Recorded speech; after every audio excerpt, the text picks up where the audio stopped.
Bueno, el humor es todo y es nada. El humor es amor, como dicen algunos, y el humor es risa. Es una manera de afrontar los problemas, de expresar el sentido del humor.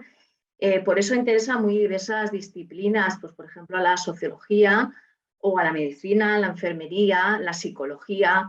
De hecho, ha sido uno de los recursos que hemos utilizado en esta época de confinamiento o semiconfinamiento, ¿no? Para afrontar nuestros problemas, para descargar un poco toda esa tensión. Esa es una de las propuestas. Lo que ocurre es que yo soy lingüista y a mí principalmente lo que me interesa es cómo comunicamos con el humor, cómo el humor comunica con palabras.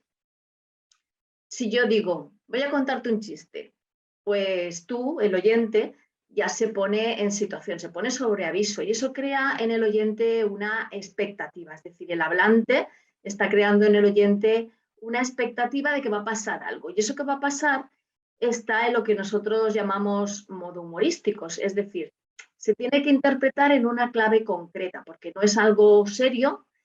Tampoco es una especie de mentira, pero no una mentira real, sino una mentirijilla. Y entonces tanto el hablante como el oyente tienen que entender que están en esta situación, en ese entorno humorístico. Es como una especie de contrato. Si yo quiero irme a Grecia a pasar mis vacaciones y quiero alquilar un coche, pues tengo que firmar un contrato. Por ejemplo, un contrato de alquiler, ¿no? Para tener ese coche.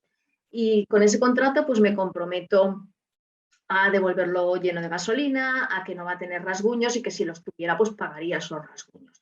Bueno, pues en la comunicación ocurre algo parecido. Firmamos o entendemos que estamos en una especie de contrato conversacional en el que el hablante y el oyente se comprometen a interpretarlo todo en esa clave humorística. Por eso el hablante o el escritor lo que hace es utilizar determinadas claves.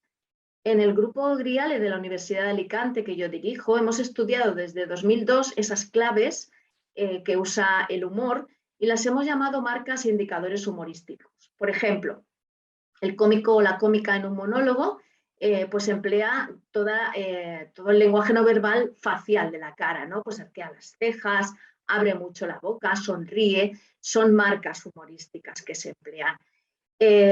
También emplea, por ejemplo, una determinada entonación o hace unas pausas en unos determinados lugares para conseguir los efectos. Esas serían marcas humorísticas.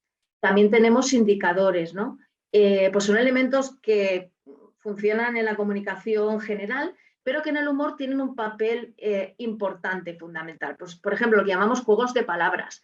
Pues si la cómica emplea varias palabras que tienen doble sentido, pues está creando esa incongruencia, está creando una expectativa, genera una incongruencia y eso es lo que causa el humor. Bueno, esta es una explicación lingüística que viene a decir, teniendo en cuenta lo que piensan la mayoría de los lingüistas, que el humor genera una incongruencia y que se debe interpretar en ese modo humorístico.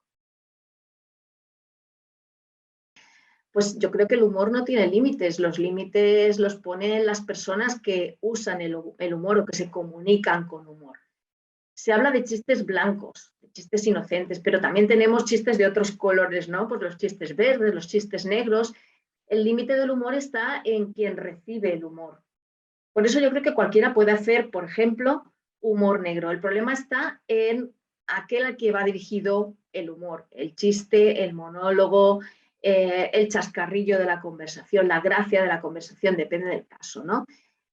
También se dice, por ejemplo, que un determinado colectivo está autorizado a hacer humor sobre ese colectivo. Por ejemplo, una persona con discapacidad puede hacer humor sobre sus dificultades diarias, las dificultades diarias que tiene para, por ejemplo, para salir a la calle, ¿no? Por eso el humor es algo importante para nuestra sociedad, para nuestra cultura, y, por ejemplo, sirve para reforzar la identidad de género o para afrontar las desigualdades o para eh, hacer tambalear al statu quo, al poder. Por ejemplo, el humor subversivo que nosotras en nuestro grupo de investigación en GRIALE también hemos estudiado, pues es algo muy importante que tiene un valor y, por ejemplo, el humor subversivo que hacen las mujeres, pues evidentemente tiene un público al que va dirigido y en ese caso no podemos decir que no hay problema, aunque es posible que otras personas se puedan sentir afectadas o dañadas por ese humor. En conclusión, el humor no tiene límites, los límites los pone aquel que capta, que recibe el humor. El humor no está en peligro. El humor es una de nuestras características psicológicas y cognitivas que se relaciona con lo que llaman los psicólogos nuestro sentido del humor. Una cosa es el humor planificado, el que vemos en un monólogo o en un programa de entretenimiento, y otra el humor que hacemos en contextos informales, como puede ser la conversación. Todos tenemos un amigo o una amiga que hace humor cada vez que habla y nos reímos de sus bromas. Yo creo que el humor en sí no es tan peligro. Es verdad que en cada cultura se concibe de una manera y funcionan unos parámetros diferentes. Y luego está la cuestión del poder, de lo políticamente correcto. Es verdad que hay toda una polémica por cómo se comunica en redes sociales, cómo se comunica a través de los medios de comunicación en general y cómo ese hecho de lo políticamente correcto puede afectar al humor. Pero yo creo que si el humor se prohíbe, si la política o el poder lo reprueba de alguna manera, los seres humanos, las personas, van a encontrar otros caminos para expresarlo porque es una de nuestras características.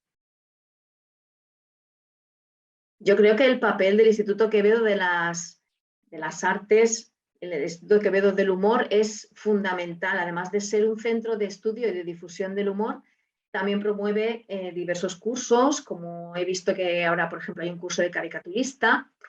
Yo recuerdo que en 2008 asistí al Congreso de la Asociación Internacional del Humor, la International Society of Humor Studies, que se celebró en Alcalá de Henares, y la universidad nos llevó a Sigüenza a ver una exposición de la Fundación General de la Universidad de Alcalá.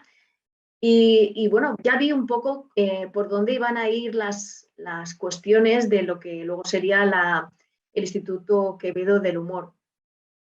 Creo que el papel que hace el instituto es fundamental, sobre todo para el humor gráfico, en la organización de muestras, incluso de muestras internacionales con exposiciones y con una gran cantidad de actos relacionados con esas exposiciones.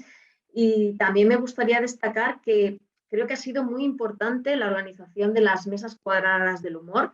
Ha sido un gran acierto, pues creo que ha permitido conectar al gran público con todo el valor que tienen nuestros cómicos, nuestros investigadores, nuestros pensadores, todos los que se dedican, todos los que nos dedicamos al humor.